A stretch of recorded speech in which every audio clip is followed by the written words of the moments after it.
Hello 3D printing friends. Today on the BV3D channel we're going to do something a little different.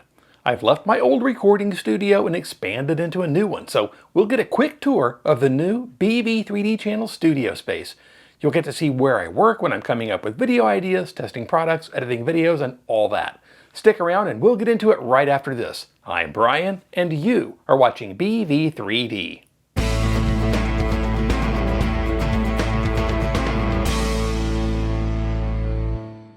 Hi, welcome back. Okay, so today we're going on a tour of the BV3D channel studio. Right now we're in the new studio space and the centerpiece of it is this FlexiSpot E7 premium standing desk. Big thanks to FlexiSpot for sponsoring this video.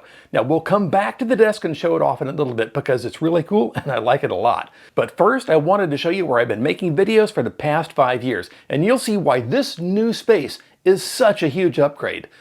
So I started the channel back in April of 2018, which seems like forever ago, and my original recording studio, if you can call it that, was actually here in the attic. In fact, at one point I was thinking of calling the channel Brian's Attic, sort of like Chris's basement. Hi Chris. But at the top of the house instead of the bottom. Of course, that was in the spring, and soon spring gave way to summer, and for about 80% of the year it's a bit too warm up in the attic to hang out for extended periods of time, as one needs to do when recording videos. So once it got too hot to shoot video in the attic, I started recording here down in my study. And this is where I've been recording pretty much ever since, with the exception of the 2 or 3 videos immediately prior to this one. This actually worked out really well. A handful of videos were recorded at the desk over here. Sorry about the mess, but I'm messy. But most are recorded in the right 1/3 of the room. The set consisted of a small IKEA workbench that used to be right here, and whatever decorations I put on the shelves behind me, and of course the red curtains. Like, the shelves and the curtains have been a staple in my videos for years. But as time went on and printers got bigger, in particular when I was reviewing the Neptune 3 Max that just didn't fit on the IKEA, it became obvious to me that I needed a larger workbench. And since I knew that my friends Sean at 3D Print General and Jim at the Edge of Tech had worked with FlexiSpot, I started looking into the different configurations and sizes of desks that FlexiSpot offers. I wanted to see how I could integrate something larger into the study.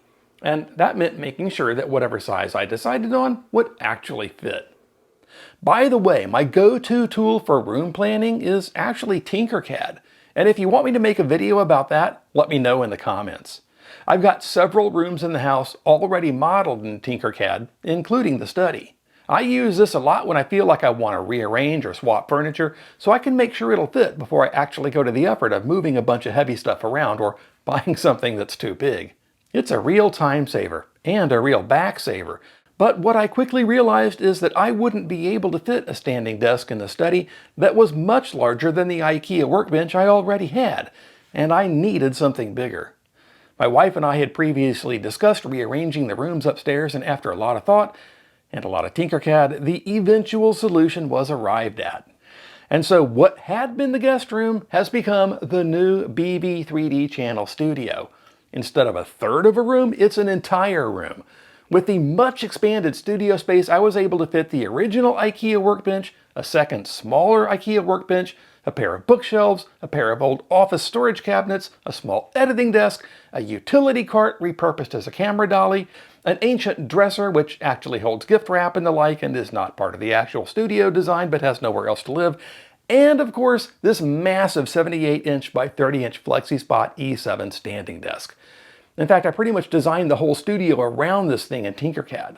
I've been using it for about a month and I found that it's really made life easier when recording videos. The desktop fills the frame left to right, and the front corners of it are out of the frame so I can keep props and recording gear within easy reach but out of view.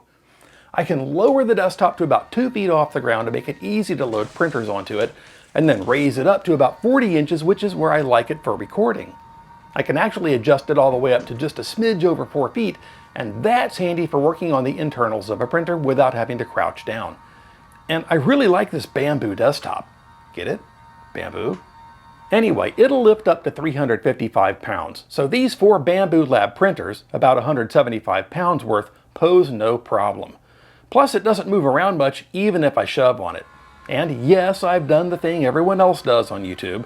I've ridden the desk all the way up and then all the way back down, and it does just fine with my 200-pound bulk. Since I've got about twice the surface area on the FlexiSpot desk as I had on the previous IKEA workbench, I have room to lay out all the parts of a printer when I'm putting it together.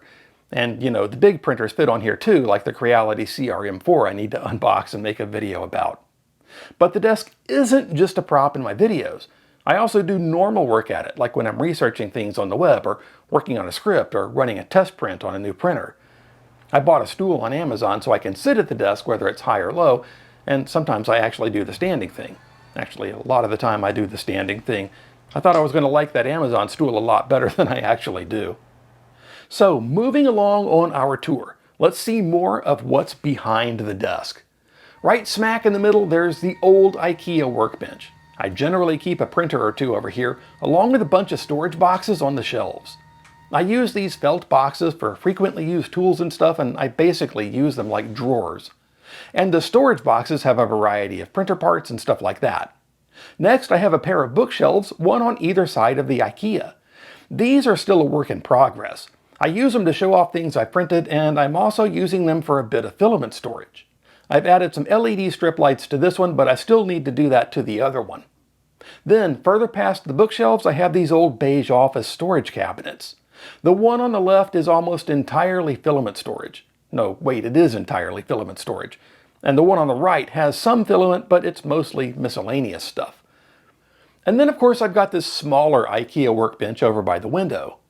Same kind of storage box situation, but these are more oriented toward electronics projects and stuff. I can use this workbench as a soldering station, although a lot of the time it's actually going to have a printer on it.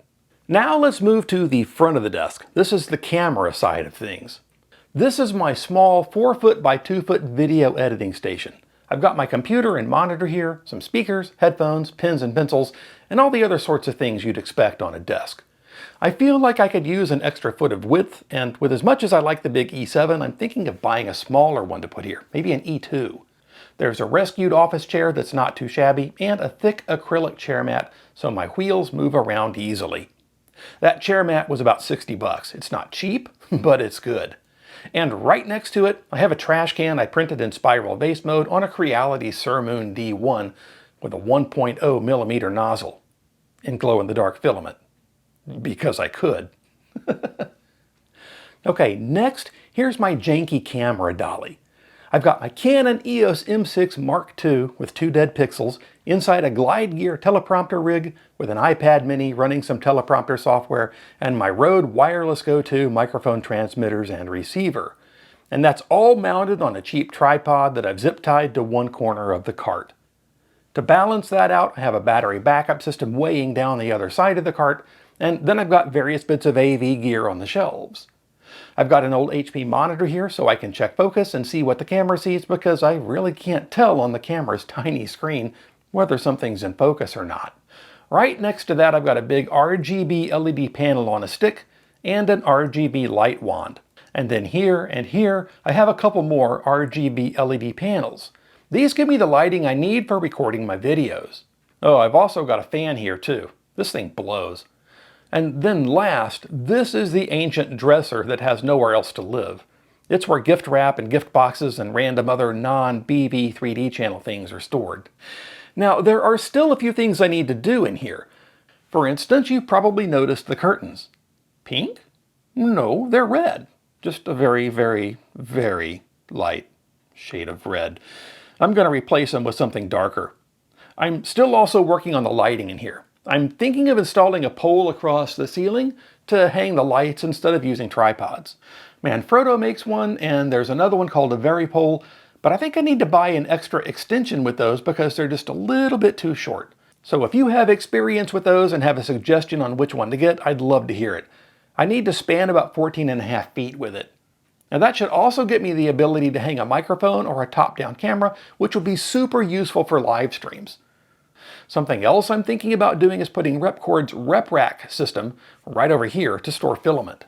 This area is about 4 feet wide, so I should be able to get quite a few spools in here and be able to see the colors easily. And I should also be able to separate them out by material type too, PLA, PETG, etc. If you've done the RepRap thing, comment and let me know how it went and let me know how you like it. So it's about time to get the tour bus back to the station. You've seen the lights, the camera, and where the action takes place.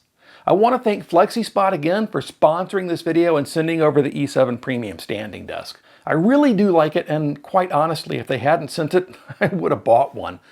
I think the two things I like best about it are the size and the easy height adjustment. It's so much bigger than the non-adjustable workbench I was using before. If you're interested in the FlexiSpot desk, I've got a link in the description that'll take you right to them. FlexiSpot also gave me a discount code to share with you, so if you use the code YTB30, you can save $30 on orders over $500.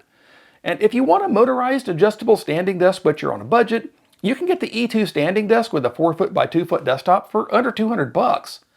FlexiSpot has a 30-day risk-free return service and 15-year warranty, so why not give them a try? Okay, 3D printing friends, thanks for coming along on the tour. I hope you had a good time.